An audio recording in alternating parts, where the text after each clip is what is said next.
Assalamualaikum warahmatullahi wabarakatuh. Jumpa lagi dengan saya Bumia di channel Belajar IPA Asik. Jadikan IPA lebih mudah dan menarik. Pada video kali ini kita akan melanjutkan lagi belajar kita tentang cahaya dan alat optik.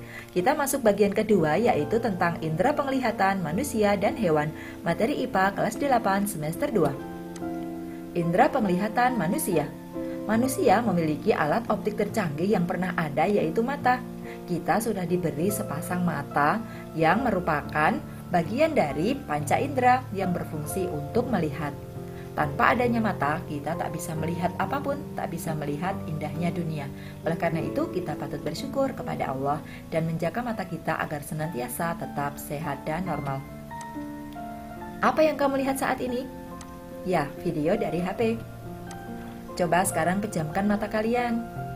Apa yang kamu lihat? Tidak ada. Kenapa ya tidak bisa melihat apa-apa ketika mata terpejam?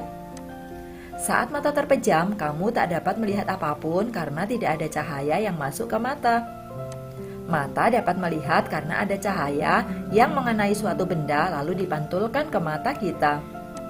Bagian-bagian mata. Bagian putih mata dinamakan sklera.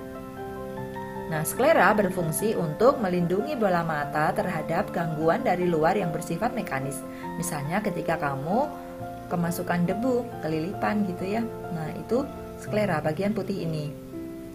Kemudian ada kornea. Kornea merupakan lapisan bening tembus cahaya yang melapisi bagian depan mata yang fungsinya untuk menerima dan meneruskan cahaya yang masuk ke mata serta melindungi bagian mata yang ada di bawahnya. Pupil. Pupil merupakan celah sempit berbentuk lingkaran yang berfungsi agar cahaya dapat masuk ke dalam mata. Nah, pupil ini bisa membesar dan mengecil tergantung intensitas cahaya yang masuk ke mata. Apabila intensitas cahayanya sudah cukup, maka pupil akan mengecil. Tapi kalau intensitas cahayanya kurang, pupil akan membesar. Siapa yang mengatur besar kecilnya pupil? Yang mengaturnya adalah iris. Nah, iris merupakan selaput berwarna hitam ataupun biru ataupun coklat yang berfungsi untuk mengatur besar kecilnya pupil.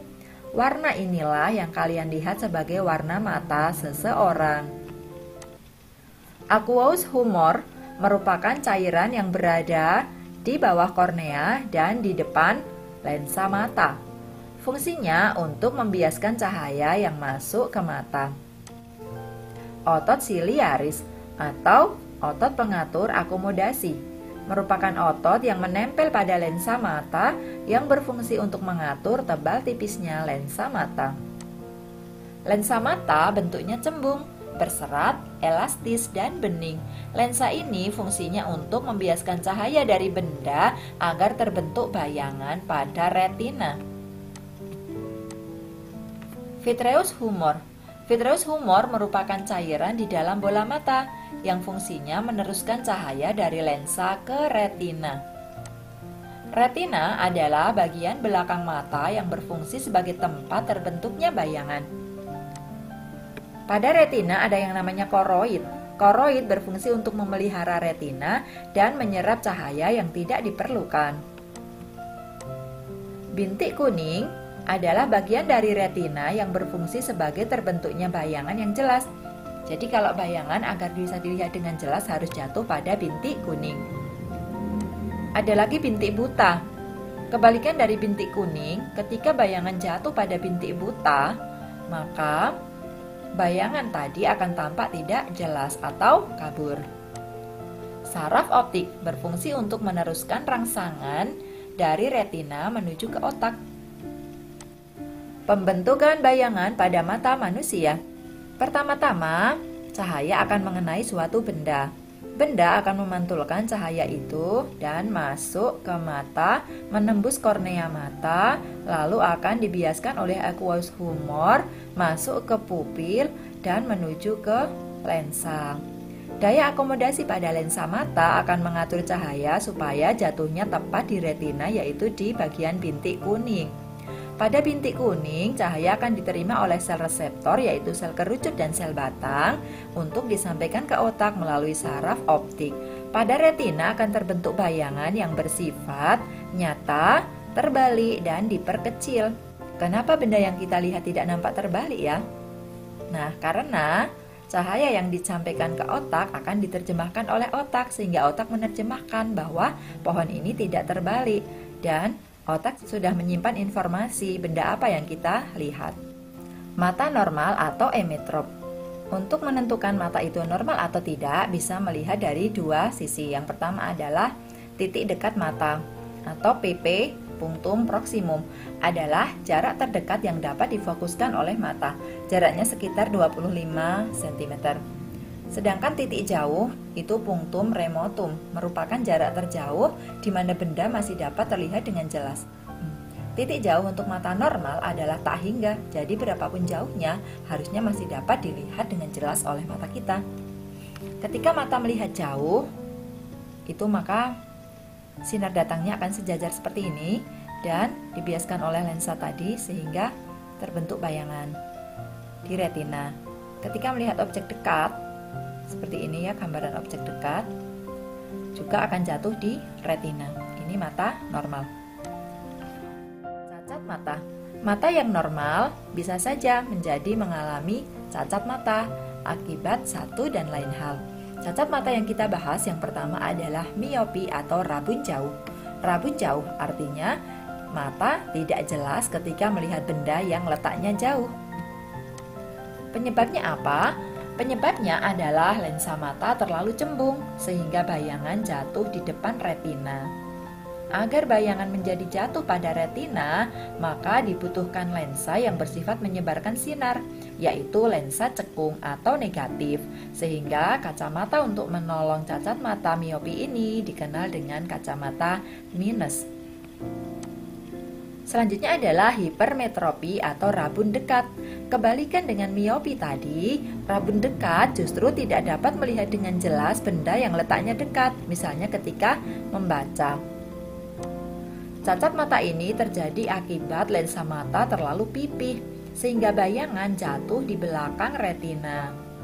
Nah, untuk menolongnya dibutuhkan kacamata yang berlensa cembung yang bersifat mengumpulkan sinar. Lensa cembung disebut lensa positif, sehingga kacamata untuk menolong cacat mata hipermetropi dikenal dengan kacamata plus. Selanjutnya adalah presbiopi atau mata tua. Cacat mata ini diakibatkan menurunnya daya akomodasi mata akibat usia tua. Jarak titik dekat yang seharusnya 25 menjadi kurang dari itu, dan titik jauhnya seharusnya tak hingga tapi menjadi berhingga, misalnya hanya beberapa meter saja, sehingga mata presbiopi ini tidak dapat melihat benda yang dekat maupun benda yang terlalu jauh. Penderita mata tua dapat dibantu menggunakan kacamata yang berlensa rangkap atau bifokal yang terdiri dari lensa cekung dan juga lensa cembung. Kita lanjutkan pada pembentukan bayangan pada mata serangga. Kalau mata manusia itu hanya ada dua dan setiap mata manusia terdiri dari satu lensa, beda lagi dengan mata serangga. Mata serangga tersusun atas puluhan hingga ratusan lensa dalam setiap matanya, sehingga mata serangga disebut mata majemuk. Mata majemuk dapat menangkap gambar dalam sudut yang sangat lebar dan dapat mendeteksi gerakan yang cepat. Masing-masing mata serangga dinamakan omatidium. Masing-masing omatidium berfungsi sebagai reseptor penglihatan yang terpisah. Misalnya, mata majemuk lalat ini. Mata majemuk lalat terdiri dari kumpulan omatidium. Nah, setiap omatidium terdiri dari lensa yang juga dilapisi oleh kornea. Di belakangnya ada kerucut kristalin yang tembus cahaya. Kemudian ada sel-sel penglihatan yang disebut fotoreseptor.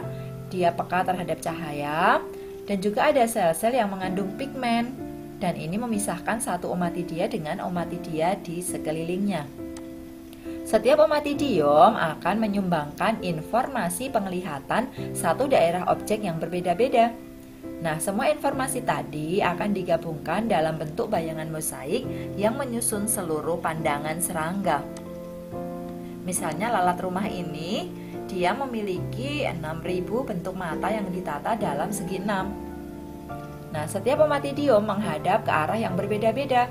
Ada yang menghadap ke depan, ke belakang, ke atas, ke bawah, dan setiap sisi, sehingga lalat dapat melihat kemana-mana.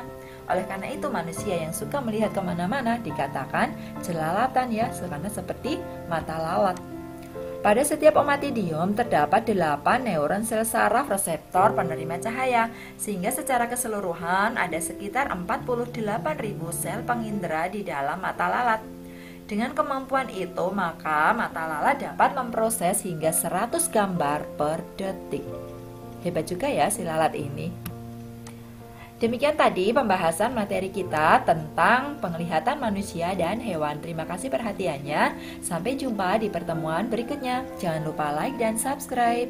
Terima kasih. Wassalamualaikum warahmatullahi wabarakatuh.